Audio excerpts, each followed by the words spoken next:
Rosalie, may detalye ba kung may pagpupulong ng isasagawa ang House prosecutors?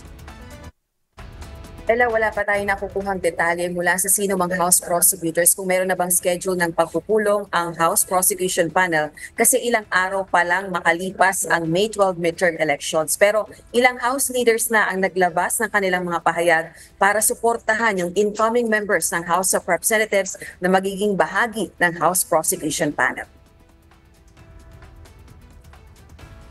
Partikular na sina Mamamayang Liberal o ML Party List First Nominee Leila de Lima at Akbayan Party List First Nominee Shell Jokno.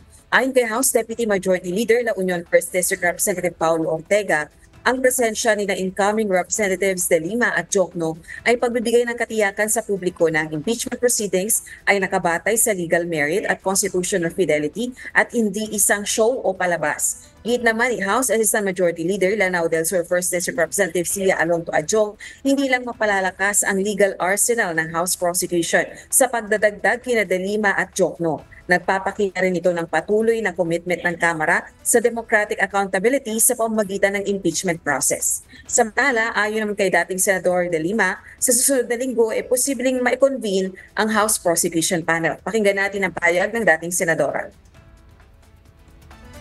But I expect that after the proclamation of the senatorial winners and also the party list winners, siguro i-convene ka agad dyan. So it could be as early as next week now.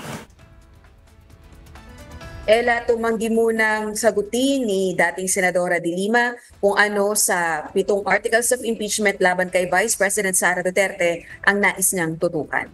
Balik sa'yo, Ella. Maraming salamat, Rosalie Coz.